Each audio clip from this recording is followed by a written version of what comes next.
complain about the sticker thing. So, Roston, I have a perfect, oh, look at that one. I don't even understand why this is stuck in with the math stickers. It's like a highlighter with the lid off. Okay, Roston, you're getting that one. Here it is. Maybe I should just stick it on there. Okay, so chosen for him. Okay, so we had a couple things to do today. One was apparently this thing, page 2, was it? Just page 2? I thought I wanted to do all of it, but yeah, we'll do page 3 for Thursday. It'll be fine. So page 2. We'll just do page 2 for today. Let's pause and see what sorts of issues or questions. I don't know where my answer. Oh, I didn't bring the answers with me. So we're stuck not knowing what the answers are, but I'll bet we can figure them out together. So what sorts of issues do you have, if any, about these? Let's start on page 1. This is 15 through 23. Any of those cause grief or problems? Yeah, what do you think, Reagan? Oh, that's right. You are the spokesperson. Thank you for taking on that role. So we're given a couple of the sign of, oh yeah, oh how funny. That really surprises me that this is part of this test. You know, I guess I should know. I've done this test before because I gave this to my group a couple years ago. Was it last year I did this? For sure 2 years ago, maybe last year, I made students do this. But it still surprises me that they have this on there. So we need to know what the sum formula for the sign is. This is one of those well-known identities. So the sine of x plus y is the sine of x times the sine of y plus the cosine of x. Oh, wait a minute. Sorry, I blew it. I was thinking of the sum formula for cosine. They're similar. Okay, I'll get it right this time. The sine of x times the cosine of y plus the cosine of x times the sine of y. By the way, if you don't remember it, what helped me remember it, just in the moment there, or remember that I got it wrong, is you probably, if you don't know this, which I'd be surprised if anyone knows it. Does anyone know that offhand? No one knew it offhand? Okay, but you probably, some of you, I'm guessing, know that. The sine, the double angle formula for sine. So let me remind you what that is. That's 2 sine of x times the cosine of x. And so this helps me remember this, oddly enough, rather than the other way around. And the reason is that the sine of 2x is the sine of x plus x. And so the sine of x, cosine of x, plus cosine of x, sine of x. And then you're like, oh yeah, that's right. This is the way that that formula goes. Anyway, once you have that written down, you probably all can get the rest of this. Let's go ahead and just finish it up though. It says the sine of x plus y is 0.9659, and the sine of x is 0.5. Okay, sine of x is 0.5. That means that the cosine of x is going to be the square root of 1 minus 0.5. How do I know this? It's because I know this identity. I know I'm pulling these sine squared plus. This is another one that I hope everyone knows. So this one, it's not that I hope everyone knows, but I hope some of you know. This one, I hope everyone knows, because that one is so beautiful because it takes sines and cosines and it turns them into a nice number 1. Anyway, using that, just a little rearrangement, you can figure out that the cosine is going to be the square root of 1 minus 0.5. And then from that, you get that this cosine is the square root of 0.5. Wait, is that right? Yeah. No. Squared. Sorry. I thought it looked funny. Okay, so this is better. That's going to be the cosine is going to be 0.75, square root of 0.75. Okay, now that I've flubbed my way through that, that makes sense though, right? Hopefully. Now let's plug this and this into that and see what we get. So that we have the sine of x plus y is 0.9659 is going to equal the sine of x times the cosine of y plus the cosine of x times the sine of y. And what is it we're looking for? We're looking for the cosine of y. Okay, so the final step here is to solve for the cosine of y. So I suppose what I could do here is I could do this, use this again. Let's use that one again. Is that going to really... Yeah, I'm trying to find a way to do this that's going to be the least painful. So, yeah, this is not happy. Okay, I guess what I'm thinking of is doing it this way. 0.9659, 0.5 cosine, all right, square root of 7.5 times the square root of 1 minus the cosine. That is not a happy thing, is it? Well, I can do it this way, but I don't like it. I know you don't. And I'm surprised. Why would it be that difficult for this particular test? Well, let's soldier on because I'm practically done. I know you don't like what I'm writing, but this is, so I just used this thing again, the thing in the box. Sine of y is going to be the square root of 1 minus cosine squared. Sorry, cosine squared. Maybe I need that coffee as well. Should go take a break and get some. But anyway, now that I think I can do the rest of this, it's not, like I said, not a very happy, I'm not happy with this at all. But I'm going to do it. So I've got the square root of 1 minus the cosine squared times the square root of 0.75 is 0.5, 0.9659 minus 0.5 cosine of y. Okay, so this is, I'm doing a bunch of algebra from here. So I did trigonometry, now I'm doing some algebra. So just to explain, move this over to the other side, which I know you hate it when I skip steps. So I should put this over here, it becomes negative, and then I just switch the sides because I'm more comfortable having that radical over there for some reason. Now I'm going to square both sides. So when you square both sides, we get this. Yeah, there must be a quicker way to do this. I can't imagine that on this test they would make you go through all of this. But cosine of y squared. So there I've squared the left, square both of these and they become this. On the right, square that. Okay, we're closing in. So 0.75. Here on out, we're doing a bunch of algebra. So this is going to be 0.9659 squared minus 0.9659 cosine of y plus, hold on a minute, need more room, plus 0.25 cosine squared. Okay, I'll explain where I got everything. So on the left, I think you probably can figure out, I used the distributive law improperly. Man, it just gets worse and worse, doesn't it? Okay, there, that's better. And on the right, I have squaring a binomial. So just to remind you how you square a binomial, you square the first thing, and then you do double the product of the two things. So if you double the product of these, that will become just one. You just get this, and then square the second thing. So that's squaring a binomial quickly. Now let's go ahead and put everything on one side. I don't care which side. Let's put it all on the right. So let's see, I've got 0.9659 squared. And then this is minus 0.9659 cosine of y plus cosine of y squared of y. I need to deal with the 0.75 minus 0.75.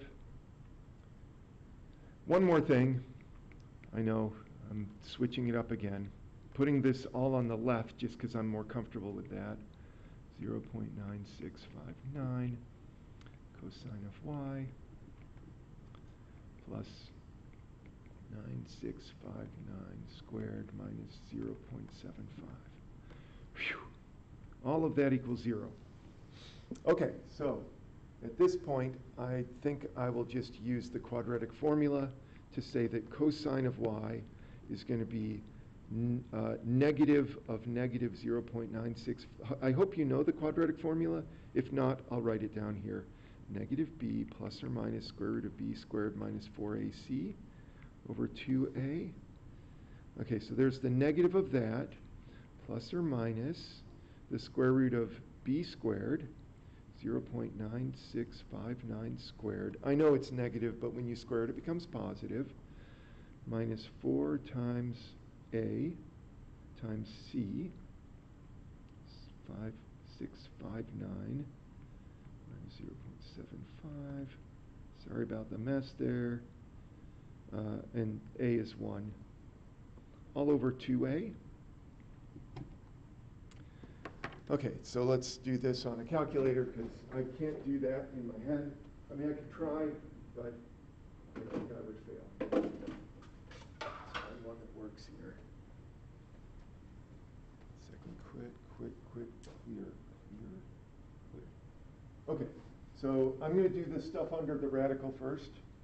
0.9659 squared minus, I sure hope I get something that is, like, that would be really tragic if I get done with this and it's not an answer. Okay, so let's see, this is insert 3.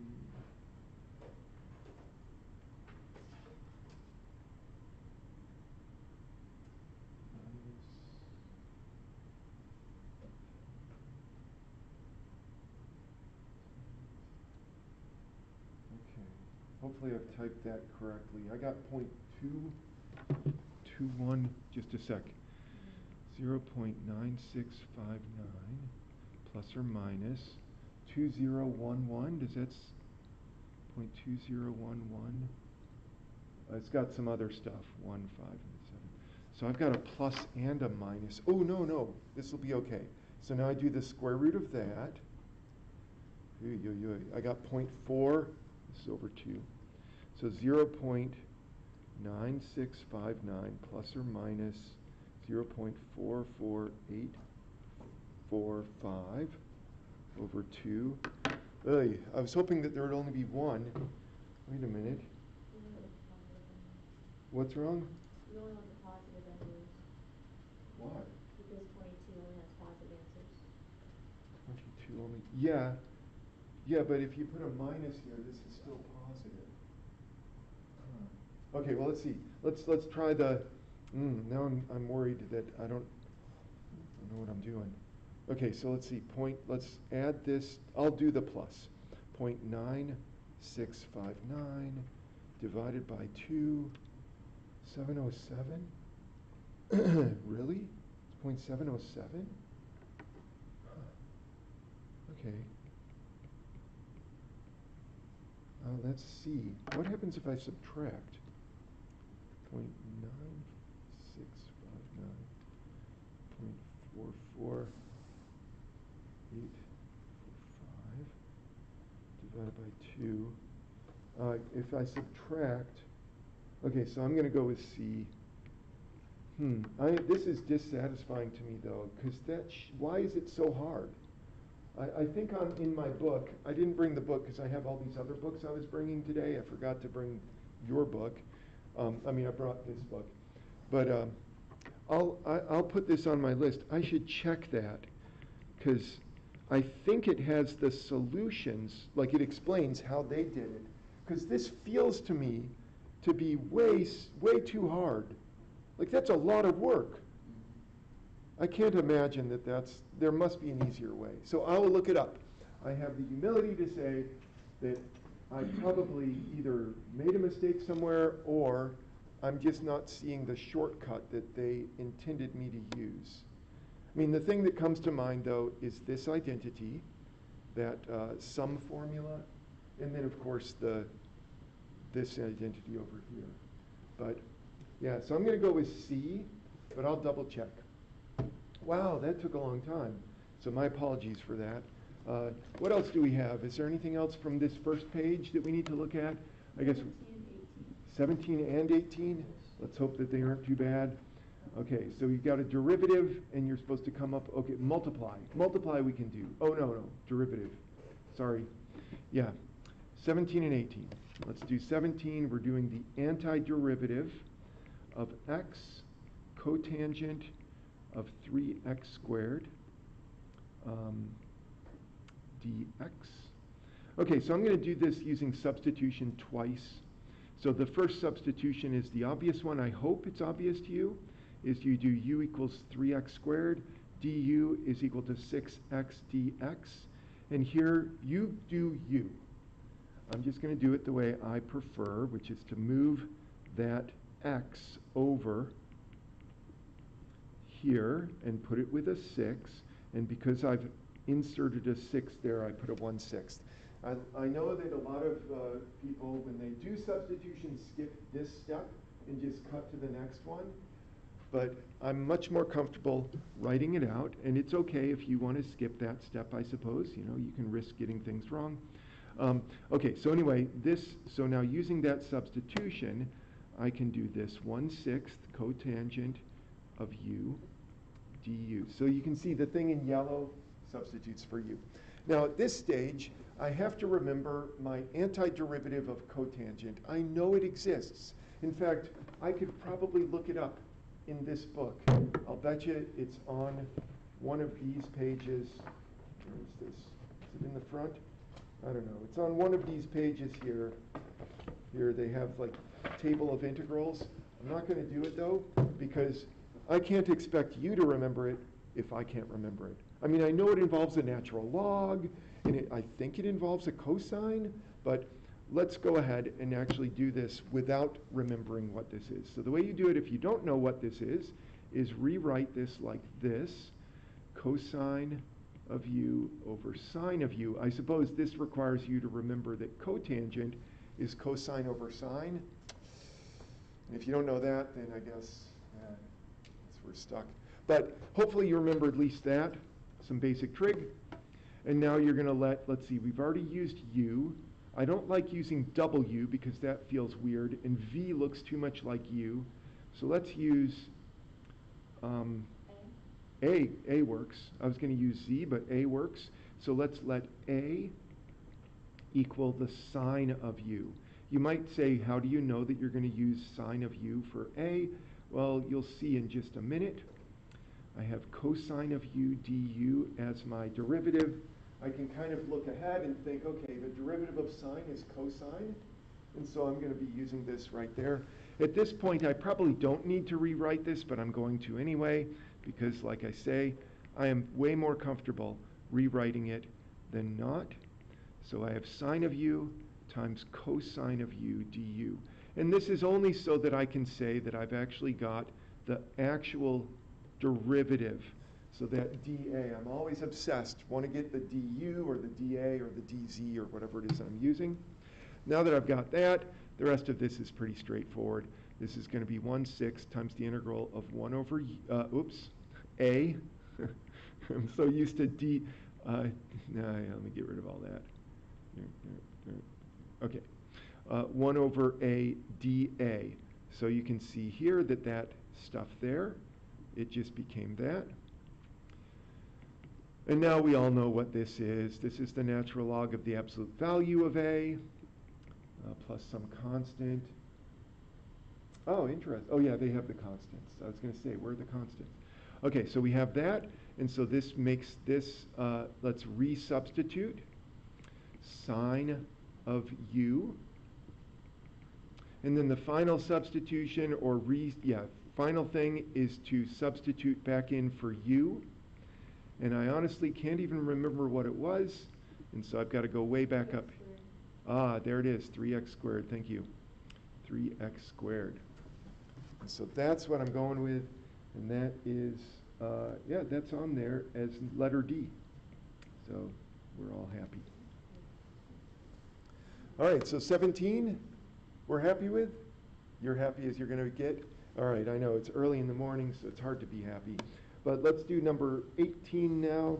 It says that the integral from a to b of f of x dx is equal to 8, and a is 2, and we want to know, let's see, and the average value, the average f AVG is 4.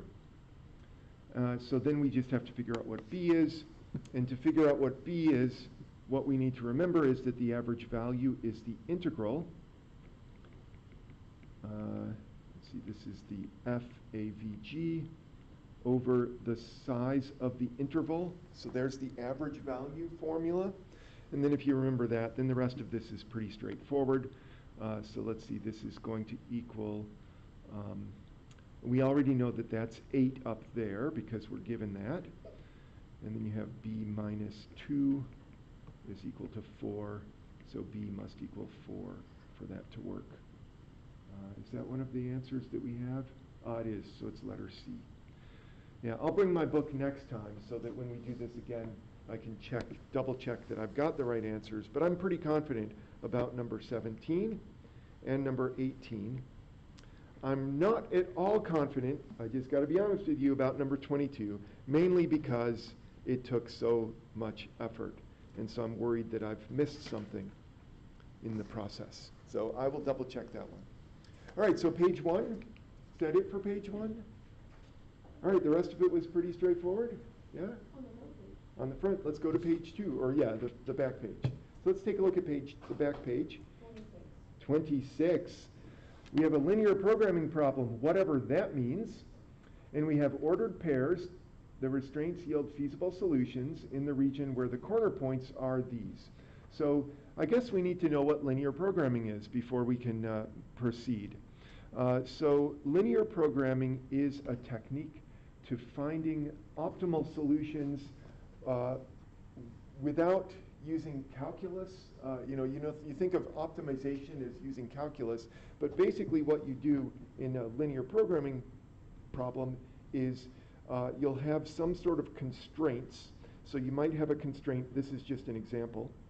You might have this constraint that says that whatever that represents, like this here, x, and this y, there may be products that you're making. So you're going to be making, I don't know, 2 different products that use similar resources. And because of the fact that they use similar resources and you only have a finite number of those resources, you can never build or make or manufacture more than whatever this line is. So that's one line. And then maybe there's another resource that, that says that you can never make more than this. And so you'd have this. And where those two overlap is the feasible region. So that's what linear programming does in a nutshell. So this is a feasible region for this particular problem. Well, we'll get to the one that we have on the thing there. But once you have that feasible region, then you ask yourself, well, I want to maximize my profits or whatever it is that we're doing. Usually it's profits, revenue, something like that. So if we have the profit function, it's usually written in terms of both variables. You would evaluate that at each of these corner points because it turns out that the maximum will always be at one of those corner points. And to see that, you can imagine that if you're making between these 2 corner points, that, well, I guess it depends on the type of a profit function you have, but usually it's going to be at the corner points. And so if you're in between, by increasing one of the things that you build and decreasing another, you typically can increase your profits because one of them is usually going to generate more profit than the other.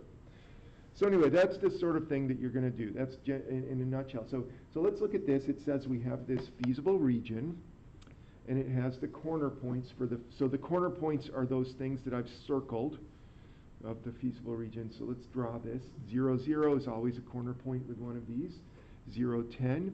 So yeah, this is just something that you've never done. Maybe it's something that sometimes gets covered in a linear algebra course, but apparently not in our linear algebra course. 40, 0 is over here somewhere. 40. And then the last corner point is 16 and 8. So over 16 and up 8. So that's about here. So 16 and 8. And this is the feasible region. So you can see it comes from doing that, something like that, where you have two inequalities. You might have more than two, but and then it says, let's see, so which of the following objective functions would not have a unique point in this region that corresponds with a maximum value? Okay, so to do this, you have to imagine that these profits, so think of it as a profit, that profit function is going to be, let's take one of these. Let's do the first one, 20x plus 70y. Let me think, how's that going to look? 20x, that's a slope of 2/7. Okay, so 20x, or negative 2/7. So essentially, if the profit equals 0, you have that, okay, whatever. You have that line.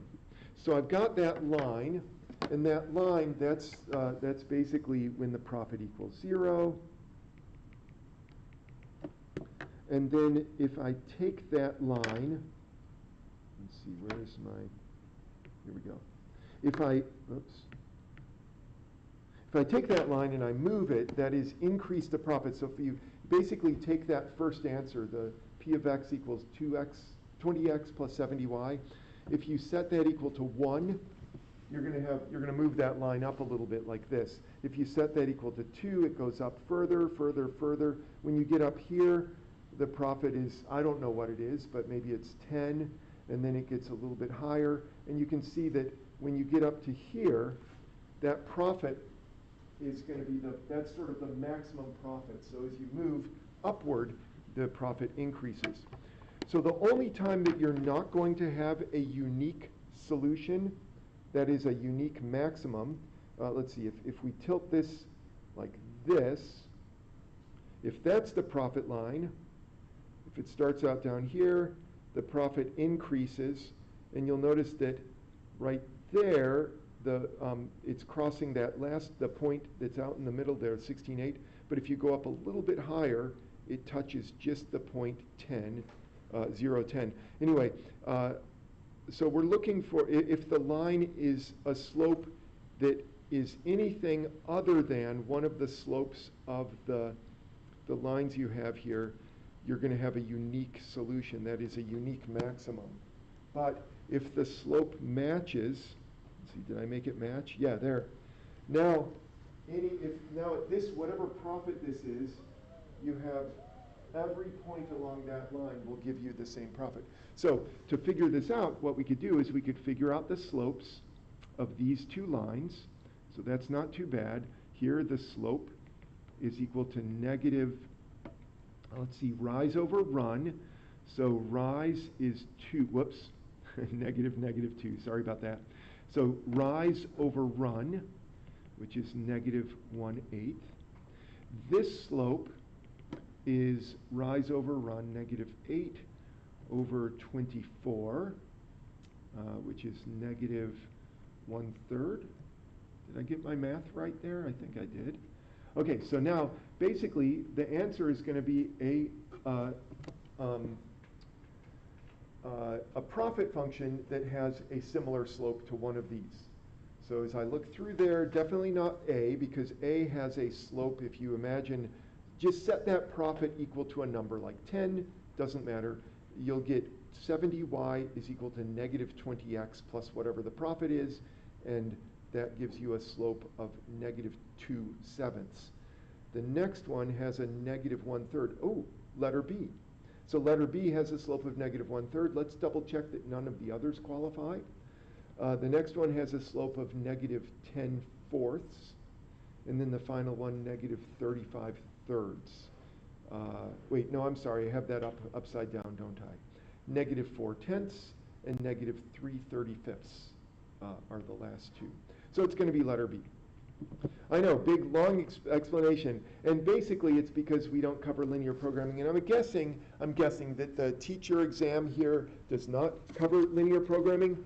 But if it did, you're got it. And if it's on the major field test, you'll be in good shape as well. We need to talk about that. We're going to be doing it. We'll take a day after the break to do the major field test. There will be a day where I say, you don't have to come because you're going to do your major field test that week. I'll talk about that more after break, though, don't worry.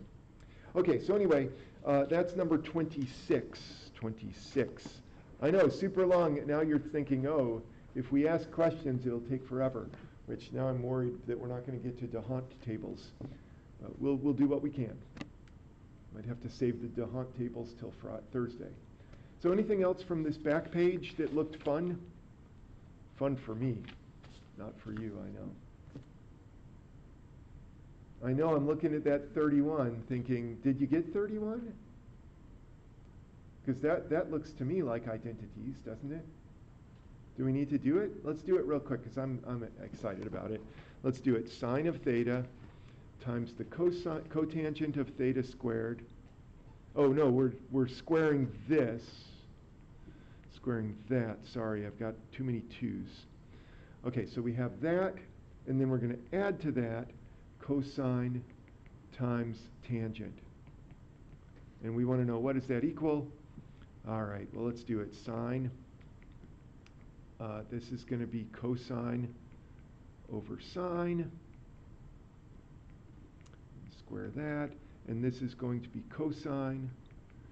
Oh, theta, sorry. Just a misspelled theta. This is sine over cosine, so we'll use those that I hope everyone knows. Those are useful. Cancel. What's wrong? Both Yeah. of them are squared. They're both squared? Yeah. Oh, they are both squared. Well, that actually, I was wondering, actually, I was thinking it would be nice if that second one was squared. Now we've got cosine squared plus sine squared. Oh, it's our favorite, isn't it? And that equals 1, so there's A. Yeah, so don't be scared if you see an identity. I don't know if it's going to be, if there are going to be any on your teacher exam that you take, but for sure, I mean, you probably will be useful to use this on the major field test. Don't be scared of them. Give it a try. You might find that you get it right. Can you do 28? We sure can. Let's see, is 28 something fun? Oh, yeah. I think it would be Okay. This looks so familiar. E to the x plus h. You know what that looks like to me? That looks like this. H approaches 0 of f of x plus h minus f of x over h. And that's something that I remember from Calc 1. Do you remember Calc 1? I know it's been a few years, but do you remember what that is? It's just a derivative, yeah. This is f prime of x. That's the limit definition of the derivative. And so basically I just need to know the derivative of e to the x. And we all know that's just e to the x. So it's going to be letter B there. Oh, this is 28, letter B. So not all of these take forever. 26 did, but 28, quick. Yeah, so any others that we can see if they're quicker or not? I guess that 32, you might have done it or not done it because it kind of bleeds over to the next page. So hopefully you did it. Yeah, well, if you didn't do it now, because if you hand this in, you might not have access to the other one. So I'll double check. Let me see, what is it? Grade and reading each week. As grade goes up, where is it? As grade level goes up, reading level goes up. Oh yeah, so that's not hard. That's letter C. So hopefully you'll have easy things like that on whatever test you take. All right, we should move on though. It is 8:30, so I guess I could collect that at some point since I said that it was a thing that we're doing. Okay, so let's switch over. I got my book, and I'm so irritated with these people because you know how I guess they ran out of books online because there's a limited supply apparently. Well, they have this updated version that I have here, and it's updated. It was updated in 2012, and other than a few minor things, no, not even, unbelievable. No, I thought that they had updated that. They did not. Okay, I can see no difference between your book and this book except for this cover, and I feel that they've made the cover uglier. I mean, not only is it uglier, but if you look closely, it's pixelated. They were so lazy. I'm actually really irritated with these people. If I ever met, you know, Leslie Nielsen, I feel like I've heard this name before in relation. Oh, I should look up what. Anyway, I think Leslie Nielsen has written other math books that I've used, but this one I'm just irritated that they just changed the cover. Did it change publisher? Is that what happened? Let's see. Who's the publisher now? Dynamic Mathematics Learning. I think they changed publishers. That irritates me when people do this. So dumb. Okay, well anyway, I'd asked you to look over Hamilton and Jefferson. Hamilton and Jefferson in there. And I want to examine one aspect of Jefferson's method. I think it's pretty straightforward, right? Hamilton's method, you know how to do this. And before I do this, let me ask, does everyone have one of these? Let me see, I'll put it up on the screen if I can find it. Hold on a minute. Apportionment work tables, there it is. So it's, oh yeah, look, I even wrote it there, page 2 of teacher test and apportionment. So does everyone have one of these? It looks like this. You don't, oh, you guys don't? What did you not hear last time, something? Good job. Okay, so there's our worksheet that we're using.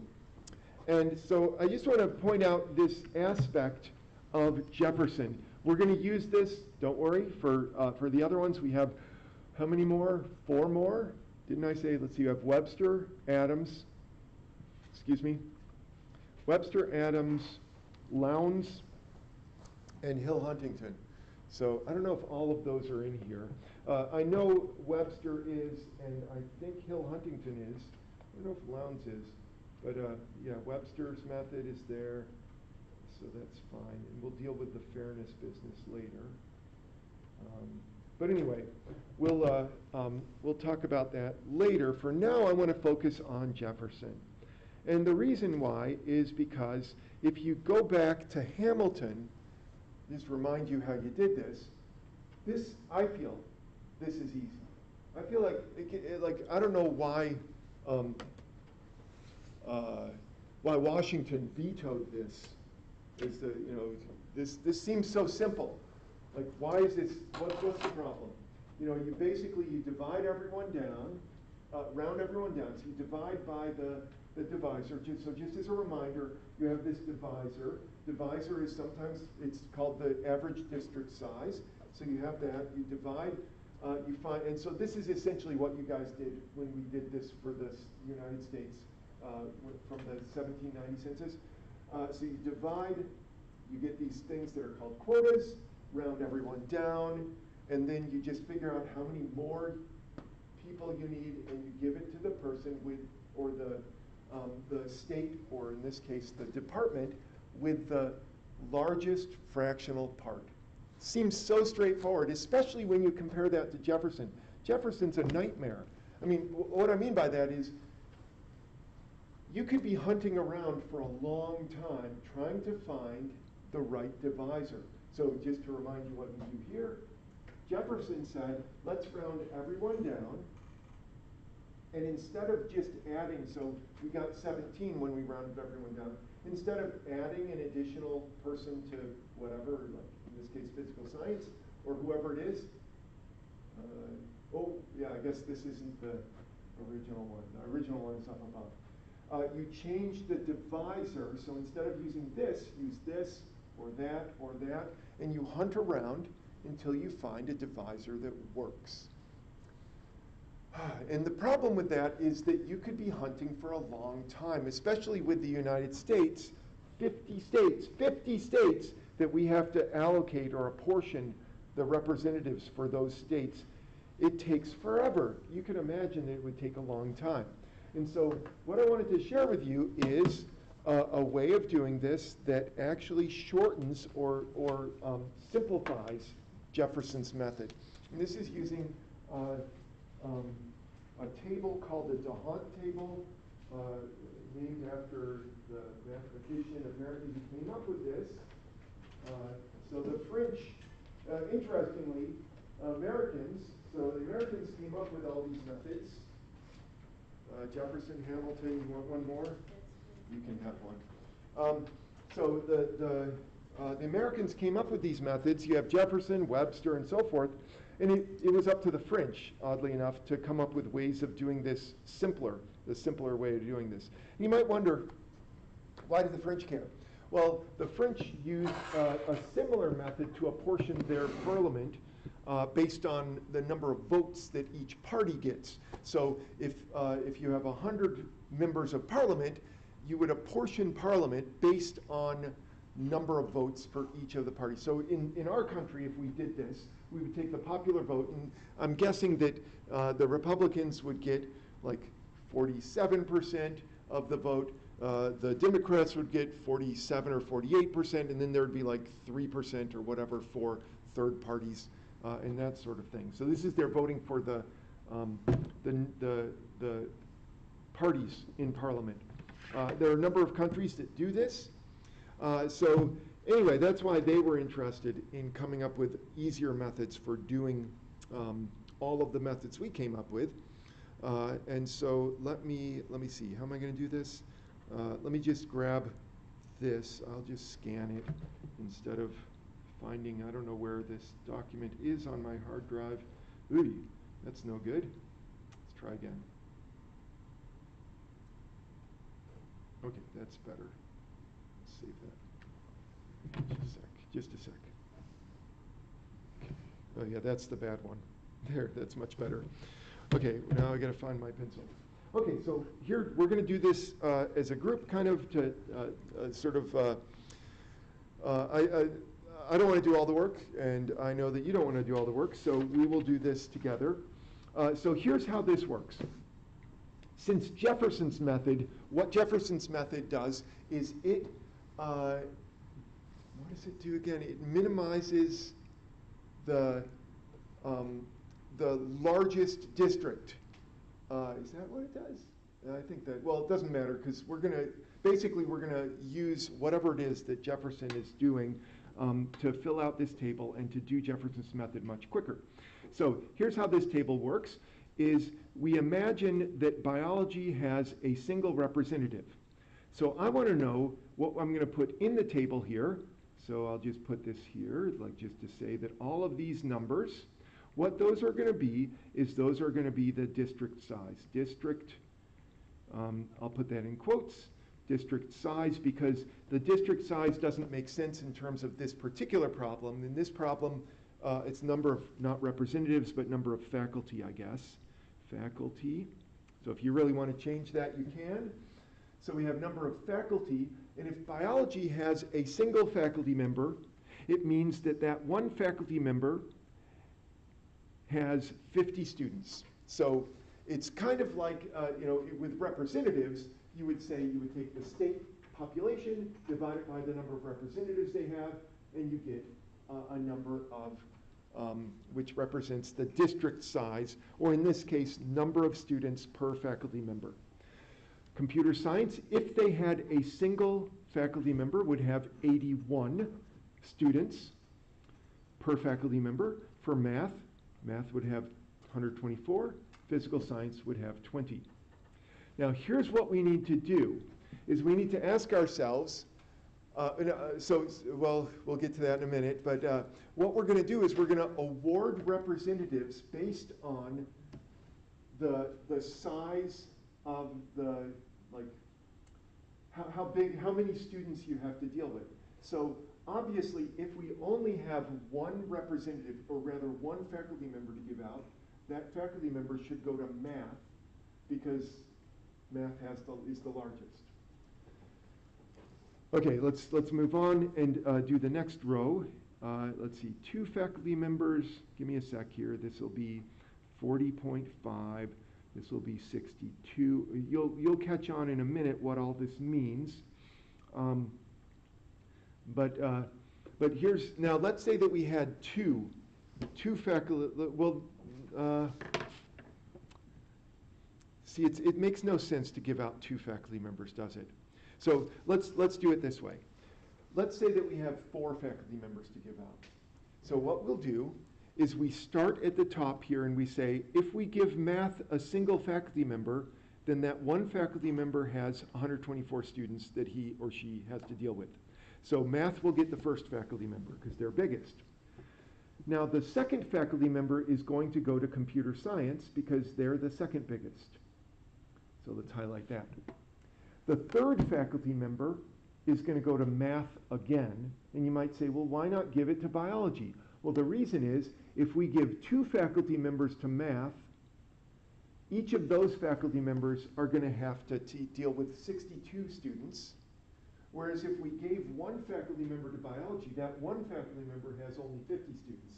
So 62 is bigger than 50, so we're going to give the second faculty member, or the third, so here's the first one, here's the second one, this is a third faculty member, a portion goes to math. You can kind of see how this is going. The next one, so if we have a 4th faculty member to give out, that one goes to biology. Maybe I should put these numbers up here to indicate this is my 1st faculty member that I gave out, here's my 2nd, here's my 3rd, and here's my 4th. Now we have actually 18 faculty members to dole out, and so we're going to have to continue with this table. You can see that eventually physical science will get a faculty member, but it will not be until we have allocated enough faculty members to biology, computer science, and math so that each of them are down to 20 or less students per faculty member. So that's sort of where this is going. So what I need to do is I need to keep filling out this table. As you can imagine, we don't have to fill out all columns all the way down, but here, if we had 3 faculty members for biology, whoops, I should have done that in purple, it would be 12 and a half students per faculty member. So what I'd suggest you do is just fill out, let's see, go down to 4 here, and then let's go down here to maybe 7, and then we're going to go down to the bottom with math. Well, that may be excessive. Well, yeah, I guess we're doing that. And we don't need to fill out physical science any further than we did.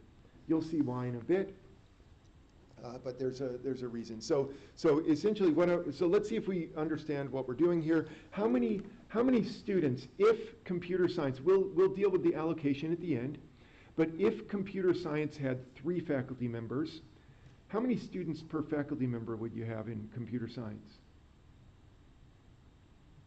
So we're doing this. I want to know what number goes here.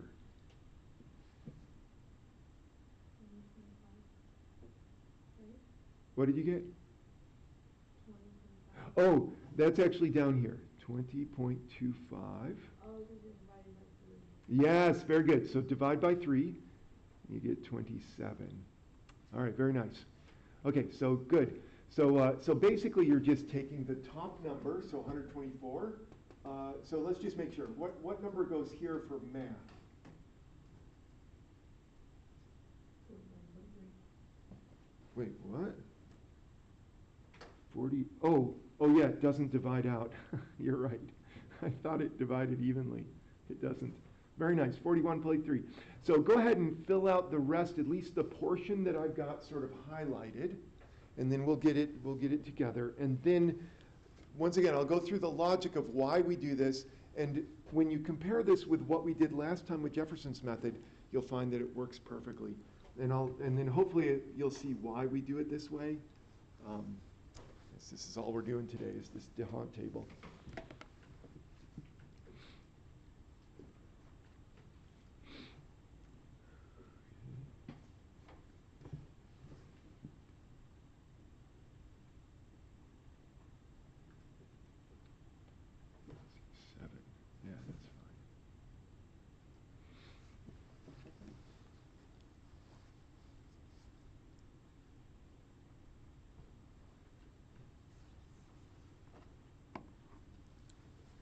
I should pick randos.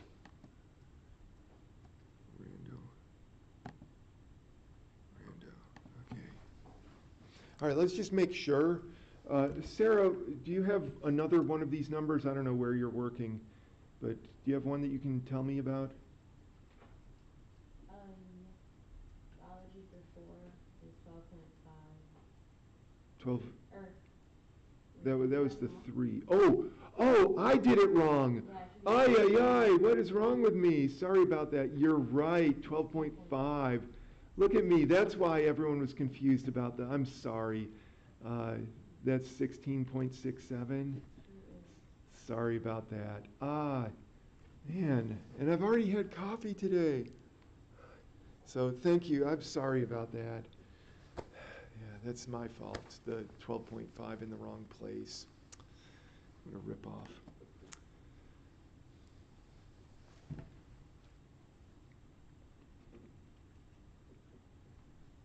All right, I'll just interrupt you every now and then. Audrey, do you have one or two of these that you can fill in for me? Yeah, the computer science 5 is 16.2, All right. 6 is 13.5. All right, beautiful. All right, good job. And actually, I think that's as far as we need to go. I know you did another one, probably that's what, 11 point something. But that one is, I think, going to be unnecessary. We'll find out in a minute.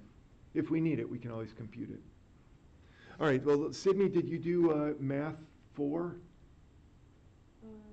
31. All right, very nice. 31. All right, good. Let's just go down the line here. Zane, what about math 5? 24.8. All right. All right, we're almost there.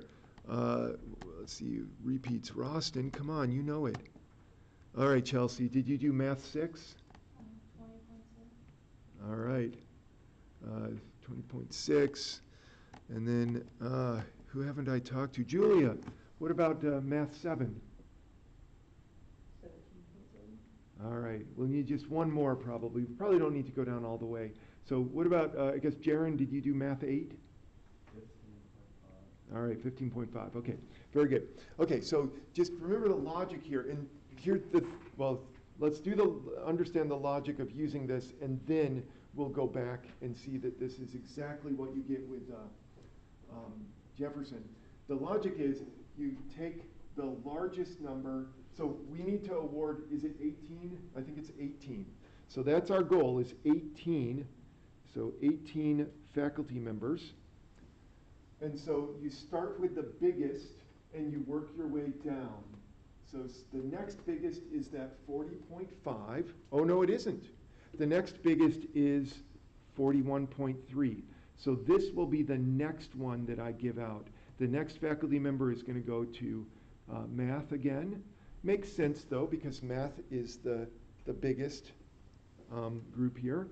And then the next one is going to go to computer science. So you're just looking for the largest numbers. And so that's number 6, but we have another 12 to go. So let's see if we can get the rest of these. We'll just go around. Chelsea, who gets the next representative or faculty member?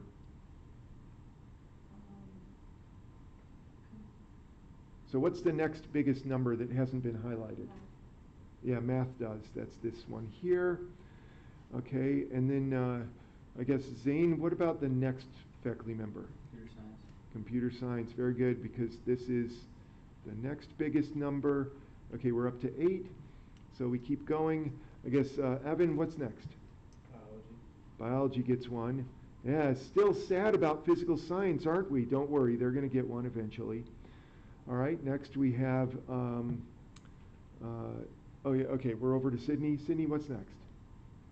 Computer science. All right, what about math? Yeah. Yeah, math down here. In fact, math gets the next 2. So I might as well just fill those in. This is numbers 10 and 11. Okay, we're up to 11. Now, finally, we got computer science, don't we? All right, so we're across here. I guess, Jaron, what's next? Math. Math again? Wait a minute, what about physical science? Don't forget, we got this 20 up here. Finally, we can give physical science 1. Isn't that exciting? All right, so that's number 13. And then math, right? I guess we all forget about physical science, don't we? But yeah, the next one is math. So that's up to 14. I guess I really wouldn't have to put these little numbers here, but I've done it now, so let's keep going. Okay, we have 4 more to give out. So Let's go ahead and do that. Reagan, who gets the next one? Biology. Biology is next. Okay, so that's 15. Okay, so, Julia? Biology. Biology again? Yeah. Wait a minute, biology, what about computer science? 16.2 is bigger than 12.5. So of the non-highlighted Oh. numbers. Okay. Yeah, so, sorry, I didn't put a number there. So I'm just trying to go quickly because I know we're almost out of time. Okay, so now we're at 16, 2 more to go. What do you got, Audrey? Who gets the next one? Um, Math does. And then to be careful to make sure that we get this right, we really need to compute this. Did anyone actually compute 124 divided by 9? 13.7. Ooh, so math actually gets the last one. So my final apportionment is biology gets 3 faculty members, 5 for computer science, 9 for math, and 1 for physical science. And I believe that that is exactly what we had. Let's double check. Where is my thing? It's disappeared. I'm going to pretend, since I can't find it, it's disappeared. Oh, here it is. That's exactly 3, 5, 9, and 1. Perfect. So this just allows you to do that. You could think about, you could have automated this on like an Excel spreadsheet and easily with the Dahant table come up with everything. Okay, so for next time, let's just polish this thing off. So the final page, get that out of the way, and I don't know, let's just do that, and we'll deal with this book next time. So, Turning page 2. yeah, turn in page 2, and I'll put a check on the top of it and say that you did it. So I know everyone's done everything. You're all getting A's in here so far.